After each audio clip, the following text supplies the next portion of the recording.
Hello friends, आज के lecture में हम एक इम्पॉर्टेंट पोएम और पोएम लिखी है फ्रेंड्स कमला दास ने, एन इंट्रोडक्शन।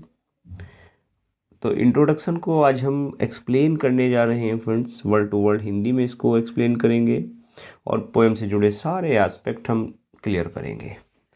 तो लेक्चर बड़ा इंपॉर्टेंट होने वाला है, साथ साथ इंटरेस्टिंग होने वाला है। चलिए फ्रेंड्स, लेट्स स्टार्ट। देखिए, अगर इंट्रोडक्शन की बात करें तो ये जो पोएम है कमला दास का एक पोएटिक कलेक्शन था और जिसका टाइटल था समर इन कलकत्ता,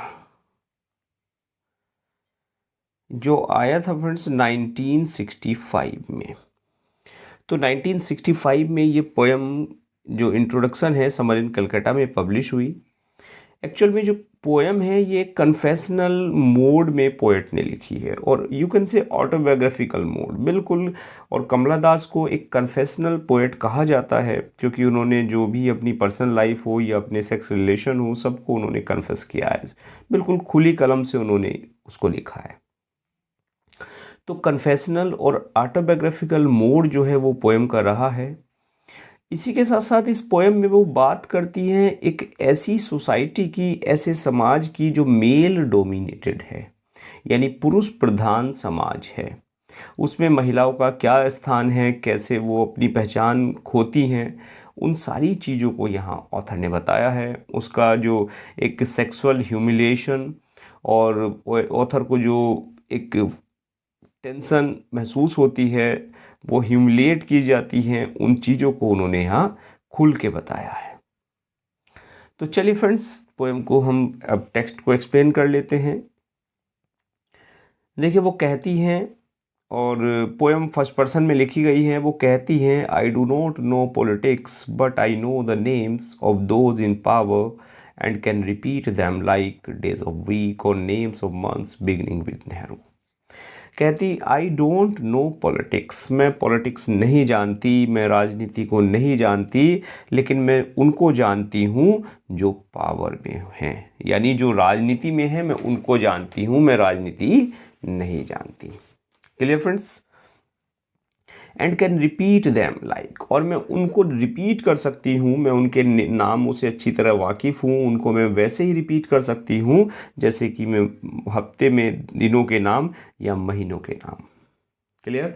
कहाँ से? नेहरू से शुरू करके। यानी वो कहती हैं कि राजनीति में जितने, मैं राजनीति अच्छी मुझे नहीं लगती, मैं राजनीति नहीं जानती, लेकिन नेहरू से लेकर आज तक के समय के जो भी राजनेता हैं उनसे मैं अच्छी तरह से वाकिफ़ हूँ।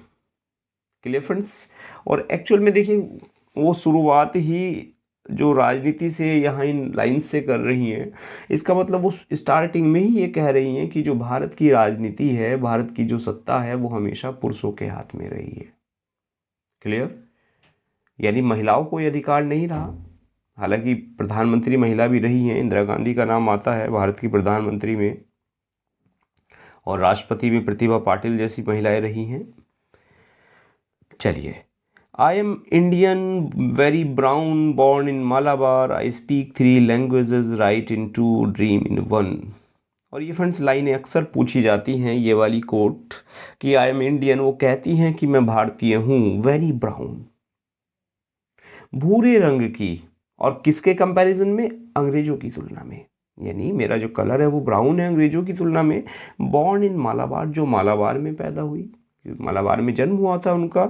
आई स्पीक 3 लैंग्वेजेस, मैं 3 भाषाएं बोलती हूँ। Clear friends? मैं 3 भाषाएं बोलती हूँ। राइट इन 2, 2 भाषाओं में लिखती हूँ। ड्रीम इन 1, और जो सपने देखती हूँ वो एक ही भाषा में देखती हूँ। और एक्चुअल में देखिए, आदमी कितनी भी भाषाएं बोल ले, लेकिन जो ड्रीम्स आते हैं उसके, वो उसकी जो अपनी ओन लैंग्वेज होती है, जो उसकी मदर टंग होती है, उसमें वो व्यक्ति सपने देखता है। क्लियर? क्योंकि सब सपनों की एक सार्वभौमिक भाषा होती है। वो अपनी यहाँ इन लाइनों में वो कहना चाह रही है कि मैं भारतीय हूँ, तन से भी भारतीय हूँ और मन से भी मैं भारतीय हूँ। ब्राउन हूँ कलर में, भारतीय हूँ, वाइट नहीं हूँ। मालाबार में पैदा हुई, 3 भाषाएं मैं बोलती हूँ, लिखती 2 में हूँ, और सपना मैं एक भाषा में बोलती हूँ। Don't write in English, they said, English is not your mother tongue. उन्होंने कहा, क्या कहा? वे कहते हैं कि अंग्रेजी में मत लिखो, डोंट राइट इन इंग्लिश। और चूंकि अंग्रेजी में अच्छी तरह से परिचित हैं, तो इसीलिए अंग्रेजी में ऑथर ने लिखना शुरू किया। उनकी जो आदत है, उनके जो दोस्त हैं, रिश्तेदार हैं, आलोचक हैं, उनको पसंद नहीं है। वो कहते हैं कि अंग्रेजी में मत लिखो, ये तुम्हारी मदर टंग नहीं है, ये तुम्हारी मातृभाषा नहीं है। Why not leave me alone, critic friends, visiting cousins, every one of you. और वो कहती हैं, इस बात बात पर वो कहती हैं कि तुम मुझे क्यों नहीं छोड़ देते,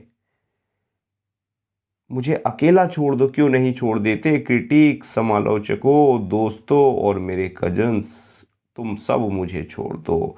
मुझे स्वतंत्रता है, मीन्स मैं जिस भाषा में चाहूँ उसमें मैं लिख सकती हूँ, तो मुझे क्यों नहीं आज़ादी देते मुझे अपनी अभिव्यक्ति की। Clear friends? चूँकि अंग्रेजी को एक एक औपनिवेशिक भाषा कही जाती है, तो वे कह रही हैं लोगों से कि वे आलोचना क्यों उसकी कर रहे हैं, जिस भाषा में वो चाहे उसमें उसे लिखने की स्वतंत्रता क्यों नहीं दी जाती। Clear friends? Why not let me speak in any language I like, जो भाषा में बोलना चाहूँ मुझे क्यों नहीं बोलने देते। The language I speak becomes mine, its distortion, its clearness, all mine, mine alone. और वो कहती हैं कि जिस भाषा को मैं बोलती हूँ, जिस भाषा को मैं बोलती हूँ वो भाषा मेरी हो जाती है। इट्स डिस्टॉर्शंस, और डिस्टॉर्शन कहते हैं इसकी अपूर्णता, और इसकी जो अजनबीपन है, इसकी अपूर्णता है, और जो इसकी विचित्रता है वो भी मेरी हो जाती है। सब कुछ मेरा है, मीन्स जिस भाषा को मैं यूज़ कर रही हूँ वो भाषा मेरी है, उसकी अच्छाई भी मेरी है और उसकी बुराई भी मेरी है। तो इसलिए मुझे जो है मेरी भाषा में आप मुझे बोलने दो, जिस भाषा में मैं चाहूँ मुझे आप उस भाषा में लिखने दो, उसमें मुझे डिस्टर्ब ना किया जाए। आगे कहती हैं, it is half English half Indian, funny perhaps but it is honest, it is as human as I am human. कि ये आधी इंग्लिश है, आधी इंडियन है, और शायद फनी है, लेकिन ये ईमानदार है। क्या है? ईमानदार है। और आगे कहती है, ये वैसे ही है जैसे कि एक इंसान होता है, एक इंसान की तरह से ही है। एज आई एम ह्यूमन, जैसे कि मैं एक इंसान हूँ। डोंट यू सी, तुम नहीं देखते। क्लियर? तो कह रही हैं कि ये आधी अंग्रेजी है, आधी हिंदी है, आधी इंडियन है, और शायद फ़नी है, लेकिन ऑन ईमानदार है। और ये भाषा बिल्कुल वैसे ही है जैसे कि मैं हूँ, एक इंसान की तरह से एक भाषा है। डोंट यू सी, क्या तुम नहीं देखते। इट वॉइसेस माई जॉयज, कि ये जो मेरे आनंद है, मीन्स मैं अपने आनंद को अभिव्यक्त कर पाती हूँ इस भाषा में। My longings, my hopes, and it is useful to me as cawing is to crows and roaring to the lions. और मेरी जो इच्छाएं हैं, मेरी जो आशाएं हैं, मैं उन सभी को एक्सप्रेस कर पाती हूँ, अपने आनंद को मैं एक्सप्रेस कर पाती हूँ अपनी इस भाषा के माध्यम से। और ये भाषा वैसे ही मुझे अभिव्यक्ति के लिए है, जैसे मैं वैसे ही अपनी बात को अभिव्यक्त कर पाती हूँ, जैसे कि जितनी यूजफुल एक कौवे के लिए उसकी काइंग है, मीन्स एक कौवे के लिए उसका जो बोलना है, कौवे का जो आवाज़ है, स्वर है, और जितना कि एक लॉयन के लिए उसका रोयरिंग है, लॉयन के लिए उसकी दहाड़ है। मीन्स एक जो लॉयन है वो दहाड़ के अपनी अभिव्यक्ति करता है, एक कौवा है वो काव काव करके करता है, और मैं अपनी भाषा के माध्यम से अपनी बातों को कह पाती हूँ, मैं अपने आप को अभिव्यक्त कर पाती हूँ। बात क्लियर है फ्रेंड्स? समझ आया स्टेंजा? चलिए, इट इज़ ह्यूमन स्पीच, ये मानवीय भाषा है। The speech of the mind that is here and not there, और जो मस्तिष्क की जो भाषा है, दैट इज हियर, जो यहाँ है वहाँ नहीं है। अ माइंड, एक ऐसा मस्तिष्क, that sees and hears and is aware, कि जो देखता है, सुनता है, और जो अवेयर है, जो चौकस है।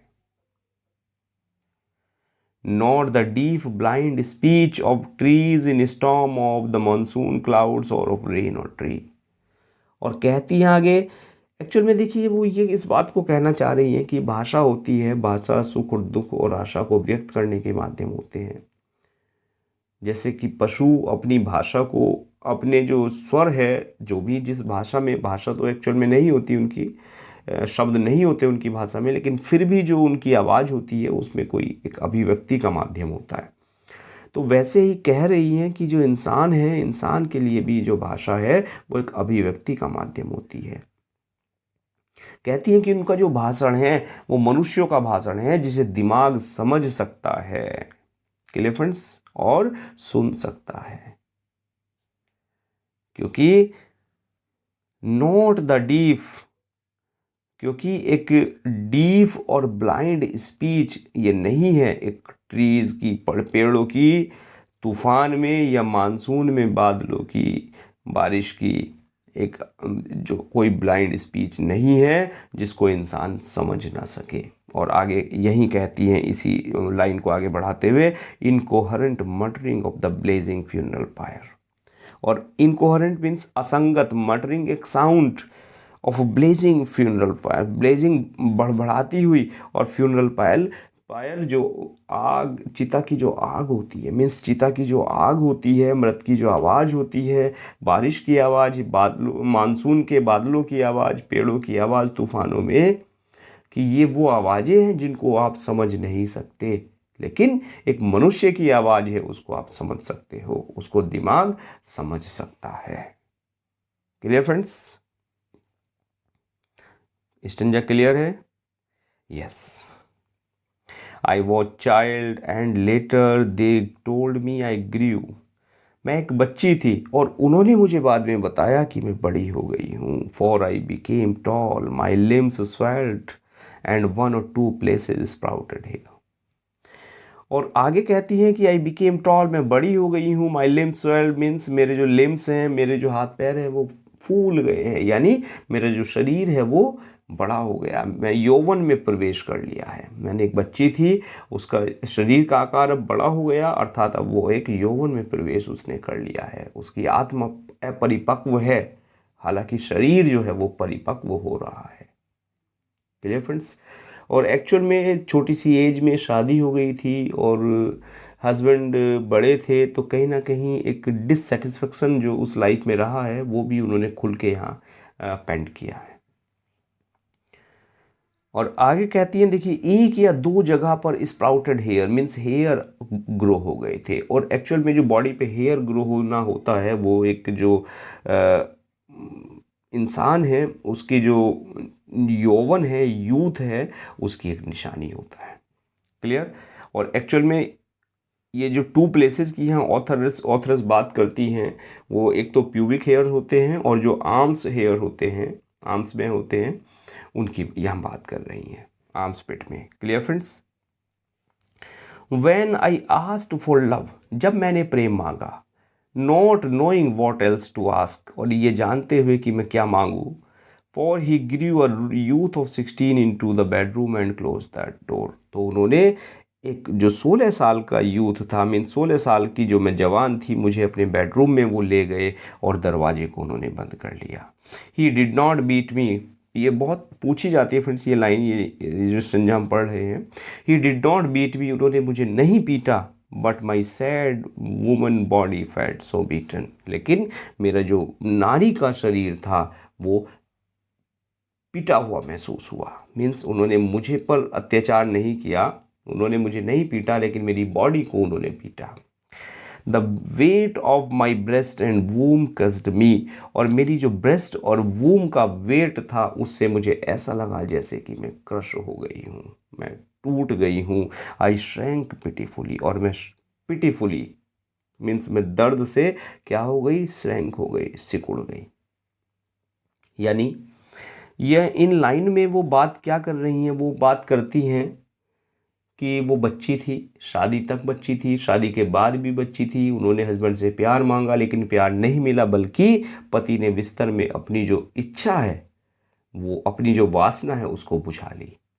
और वो यहाँ केवल एक अपने वैवाहिक जीवन का वर्णन नहीं कर रही हैं, बल्कि एक ऐसी हर एक महिला की जो बात है उसको बताने की कोशिश करती हैं, उनके सुख दर्द और उनकी जो अपने सुख दर्द हैं, वो देश की जो हर महिला है उसके सुख दर्द हैं। तो वो यहाँ उन महिलाओं की बात कर रही हैं, उन युवा लड़कियों की बात करती हैं जो बूढ़े पुरुषों से जिनकी शादी कर दी जाती है, मजबूर हो जाती हैं, और शादी के समय वो ये नहीं स्वीकार कर पाते हैं कि वो क्या है। उनके जननांग सहित जो शरीर है वो बड़ा होता है और जब वो परिपक्व हो जाते हैं, विवाह बंधन में बंध जाते हैं, लेकिन वो चाहती हैं कि हस्बैंड प्यार करे, हस्बैंड उन पर दया करे, लेकिन न प्यार मिलता न दया मिलती, बल्कि उनको बिस्तर में खींच लिया जाता है और जो सेक्स का दर्द है उसको सहने के लिए मजबूर किया जाता है। इस बात को ऑथर यहाँ खुल के वो कह रही हैं। क्लियर फ्रेंड्स, स्ट्रक्चर क्लियर है, कहीं कोई डिफिकल्ट वर्ड नहीं है। आगे कहती हैं then I wore a shirt and my brother's trousers, फिर मैंने क्या किया, एक शर्ट पहन ली और क्या पहन लिया, अपने भाई के ट्राउजर्स को पहन लिया और अपने जो बाल हैं वो मैंने काट लिए, छोटे काट लिए, एंड इग्नोर्ड माई वुमनलीनेस, और अपने जो नारीत्व है अपना, मेरे अंदर जो एक नारी का रूप था उसको मैंने इग्नोर करना शुरू कर दिया। ड्रेस इन साड़ीज, साड़ी पहन ली, साड़ी में रहो, बी गर्ल, लड़की रहो, बी वाइफ दे सैड, पत्नी बनो, उन्होंने कहा। एक साड़ी पहन के रहो, एक लड़की के रूप में रहो, एक पत्नी के रूप में रहो, उन्होंने कहा। यानी किसकी बात कर रही हैं यहाँ, अब वो अपने ससुराल वालों की बात कर रही हैं। बी एम्ब्रॉयडरर मीन्स एक कढ़ाई करने वाला। एक नारी की जो सबसे बड़ी विशेषता पहले पूछी जाती थी उस जमाने में कि एक महिला, पूछा जाता था भाई सिलाई कढ़ाई जानती है कि नहीं जानती, खाना बनाना जानती है कि नहीं जानती, लड़की जानती है, इट मीन्स ओके वो गृहस्थी चला लेगी। तो उसी सेंस में वो बात करती हैं बी एम्ब्रॉयडर, कढ़ाई करने वाली बनो, बी कुक, कुक बनी रहो, बी ए क्वार्रलर विद सर्वेंट्स, और नौकरों से झगड़ा करने वाली बनी रहो। यानी तुम्हें क्या बने रहना है, तुम्हें साड़ी पहनने, एक लड़की, पत्नी, कढ़ाई करने वाली, रसोइया, नौकरों के साथ झगड़ा करने वाली, ये संज्ञाएं उन्हें दी गई। फिर 10 कि इसी में बनी रहो, यही काम तुम्हें करना है। ओ बिलोंग, क्राइड द कैटेगराइजर, और ये तुम देख लो कि तुम इसमें किस कैटेगरी को बिलोंग करती हो, मीन्स क्या बनना चाहती हो, वो बनी रहो। मीन्स अपना जो नारी का रूप है उसमें तुम बनी रहो, उस अपने जो विमेनलीनेस है उससे बाहर मत आओ। Clear friends, don't sit on walls or peep in through our lace draped window, दीवार पर मत बैठो, मीन्स कहते हैं महिला को कि घर की जो दीवार है उसको लांघ के बाहर मत जाओ। बिल्कुल वही सेंस यहाँ ऑथर ने यूज़ किया है। और peep in through our lace draped windows, यानी जो हमारी लेस ड्रेप्ड विंडोज़ है, जो विंडोज़ जिन पे कर्टन पड़े हुए हैं, जो पर्दे से ढकी विंडो है, उनसे तुम बाहर मत झाँको। यानी नारी को ये माना जाता है कि वो क्या है, वो घर का एक घर की इज्जत होती है, संस्कार होती है, सब कुछ होती है, तो उसको घर की जो दहलीज है उससे बाहर नहीं निकलना चाहिए। क्लियर, और जो खिड़कियां हैं उससे बाहर, यानी जो अपना दायरा है उस दायरे से बाहर ना निकले। और बड़ी फेमस लाइन फिर आ गई है फ्रेंड्स, बी एमी और बी कमला और बेटर स्टिल बी माधवी कुट्टी, कि एमी बनी रहो, कमला बनी रहो, और सबसे अच्छा है कि तुम अभी भी माधवी कुट्टी बनी रहो। माधवी कुट्टी जानते हैं, इनका नाम था, मेडन नेम था माधवी कुट्टी। तो it is time to choose a name a role, ये समय है एक नाम को चुनने का, और नाम को चुनने का। डोंट प्ले प्रिटेंडिंग गेम, और एक प्रिटेंडिंग गेम मत खेलो, एक बहाना बनाने वाला एक झूठा मूठा गेम मत खेलो। डोंट प्ले एट साइजोफ्रेनिया और बियर निम्फो, और साइजोफ्रेनिया का गेम मत खेलो। साइजोफ्रेनिया होता है एक मानसिक बीमारी होती है फ्रेंड्स, जिसे स्पेशली हम मति भ्रम के लक्षण हो जिसमें ज़्यादा होते हैं। मति भ्रम जानते हैं आप, आदमी मीन्स उसकी जो बुद्धि है वो भ्रमित रहती है कि अभी कोई कुछ दिखा उसे और कभी गायब हो गया, उस तरह कि साइजोफ्रेनिया मत खेलो। और बी अ निम्फो, और एक निम्फो मत बनो। निम्फो क्या होता है फ्रेंड्स, एक ऐसी वूमन होती है who has strong sexual desire, जिसकी बहुत तीव्र कामुक इच्छा होती है। यानी कि तुम पागल मत बनो, मानसिक रोगी मत बनो, और एक निम्फो मत बनो, मीन्स एक ऐसी महिला मत बनो जिसको अपनी जो प्यास है वो बुझाने के लिए घर की दहलीज लांघ के जाना पड़े। Don't cry embarrassingly loud when jilted in love, और देखिए कितनी प्यारी लाइन यहाँ कह दी कि डोंट क्राई एम्ब्रेसिंगली, एम्ब्रेसिंगली मत चिल्लाओ, मत दहाड़ो, व्हेन जिल्टेड इन लव, जब तुम्हें प्यार में दुत्कार दिया जाए। जिल्ट कहते हैं फ्रेंड्स त्याग देना, दुत्कार देना, अबंडन कर देना। क्लियर? यानी अगर तुम्हें कहीं कोई प्रताड़ना मिलती है तो तुम घर की जो दहलीज है उससे बाहर तुम्हें झांकने की, उससे बाहर जाने की, अपने दुख को घर से बाहर प्रकट करने की कोई तुम्हें अभिव्यक्ति की आज़ादी नहीं है। तुम घर के दीवारों के अंदर ही तुम्हें रहना है, चाहे तुम दुख में रहो या तुम्हें सुख में रहो। और ऐसा आज भी जो हमारी कल्चर है उसमें कहा जाता है कि बेटी जैसी भी हो कि उसे परिवार में जाना है, दूसरे परिवार में, और कैसे रहना है, वहाँ कंप्रोमाइज करके रहना है। Clear friends? चलिए आगे और कहती हैं, देखिए क्या क्या कहती हैं वो। तो ये जितने भी लाइंस हैं स्टैंजार्स को मैं रिपीट नहीं कर रहा हूँ, अदरवाइज पोएम लेंदी है तो 1 घंटे से ऊपर का लेक्चर हो जाएगा। अगर 2-2 बार हम इसको पढ़ेंगे तो केवल एक ही बार समझा रहा हूँ। और अगर आप बिल्कुल ना समझ पा रहे हो तो लेक्चर को चाहे ऑफलाइन ऑनलाइन जैसा भी चाहें एक बार और देख लेना, क्लियर हो जाएगी एक line. Call him not by any name, और उसको बुलाओ नॉट बाई एनी, किसी नाम से नहीं। He is every man who wants a woman just as I am every woman who seeks love, कि वो एक ऐसा व्यक्ति है और वास्तव में हर व्यक्ति है, हर एक पुरुष होता है, उसको एक महिला की आवश्यकता होती है अपनी प्यास बुझाने के लिए। या just as I am every woman, जिस प्रकार से एक प्रत्येक महिला को ज़रूरत होती है किसकी? प्रेम की। महिला को प्रेम पाने की ज़रूरत होती है।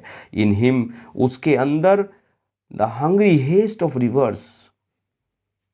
जस्ट ए मिनट फ्रेंड्स, ये आगे ये बात समझें कि जिल्टेड में I met a man loved him, ये शायद लाइन में छोड़ गया था कि आई मैट अ मैन, वो कहती है कि मैं एक व्यक्ति से मिली, लव्ड हिम, उसको प्रेम किया, call him not by any name, उसको मैंने कोई नाम नहीं दिया, मैं किसी नाम से उसको नहीं पुकारती। यानी वो यहाँ किसी अन्य पुरुष, अपने हस्बैंड के अलावा किसी अन्य पुरुष की बात करती हैं। कह रही हैं कि मैं उससे मिली, उससे मुझे प्यार हुआ और उसके बाद मैंने उसे कोई नाम नहीं दिया। यानी वो यहाँ उसका नाम रिवील नहीं करती हैं कि ही इज़ एवरी मैन, वो एक ऐसा व्यक्ति था जैसा कि हर व्यक्ति होता है, हु वांट्स अ वुमन, जिसको एक महिला चाहिए थी अपनी प्यास बुझाने के लिए, जैसे कि मुझे एक महिला को चाहिए था प्रेम। इन हिम, उसके अंदर, the hungry haste of rivers, उसके अंदर प्यासी नदी थी, लेकिन मेरे अंदर तो क्या था? एक टायरलेस ओशियन मेरे अंदर था। मेरे अंदर तो एक महासागर था, वेटिंग, जो वेट कर रहा था किसी पुरुष का कि कोई आए और मुझे प्यार करे। इनको क्या हुआ? अपने हस्बैंड से शायद प्यार नहीं मिला और इसीलिए वो ये इस बात को कहती हैं। हु आर यू, तुम कौन हो? I ask each and every one, मैंने प्रत्येक से पूछा कि तुम कौन हो। The answer is it is आई, और जवाब क्या मिलता था? जवाब मिलता था कि इट इज़ आई, यानी मैं हूँ, अहम मैं हूँ।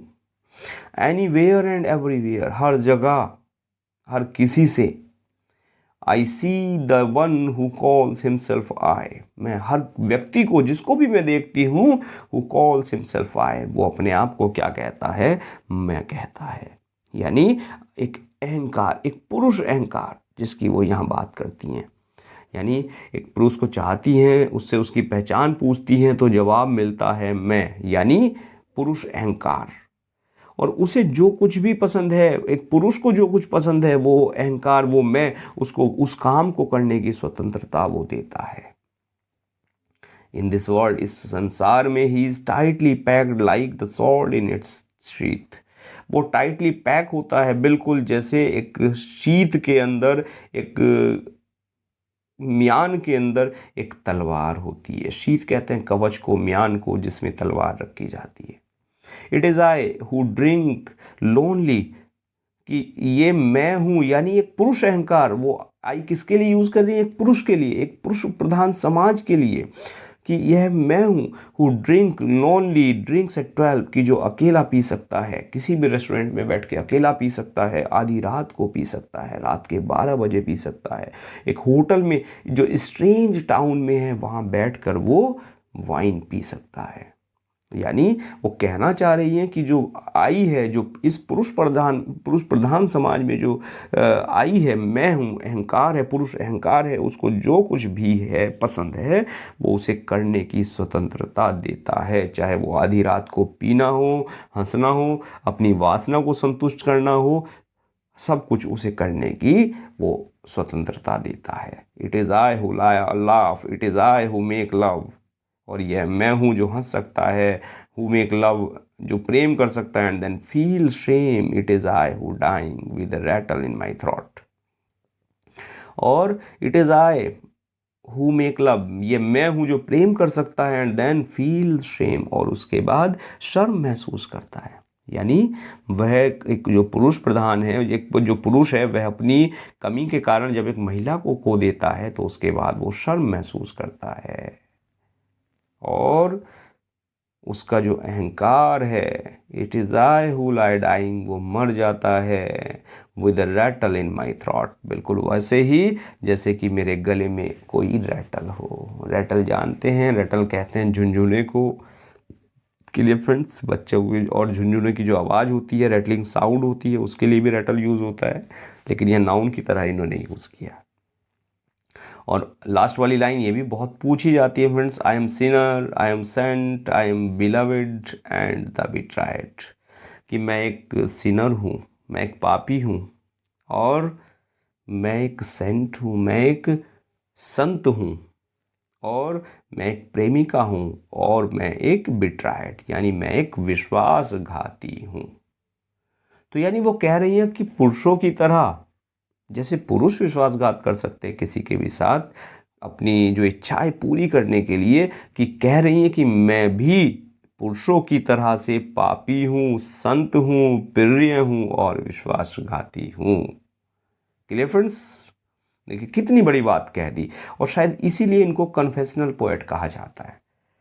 अपने रिलेशंस को खुल के वकालत कर लेना, और किसी पुरुष के लिए छोड़ो, एक महिला के लिए अपने सेक्स रिलेशंस एक्सेप्ट करना, कहाँ कैसे क्या, और अपना जो बेडरूम है उसको अपने पेन के माध्यम से दिखा पाना, ये पॉसिबल नहीं होता फ्रेंड्स, एक इवन महिला तो महिला पुरुष के लिए भी, लेकिन ये खुल के सारी बातें कह पाती हैं, और इसीलिए इनको कन्फेशनल पोएट कहा जाता है।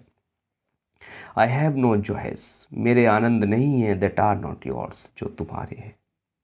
यानी कि मेरे वो आनंद नहीं है, आर नॉट योर्स, वो तुम्हारे नहीं है। यानी ये कह रही है कि जो मेरे सुख दुख हैं वो तुमसे अलग नहीं है, तुमसे भिन्न नहीं है।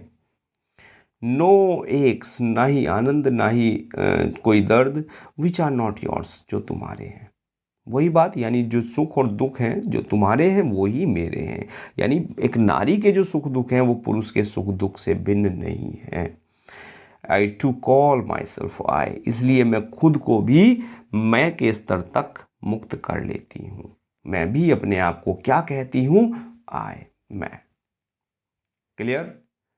तो आई होप ये पोएम आपने एंजॉय की होगी, बड़े अच्छे से एंजॉय की होगी। लेक्चर कैसा लगा अपनी राय ज़रूर दें। और फ्रेंड्स, चैनल पर पहली बार आए हैं, लाइक करें, सब्सक्राइब करें, फ्रेंड्स को शेयर करना ना भूलें, ताकि क्वालिटी मटेरियल सभी को फ्री ऑफ कॉस्ट मिल पाए। चलिए फ्रेंड्स, मिलते हैं नेक्स्ट लेक्चर में। Now bye, thanks for seeing this video.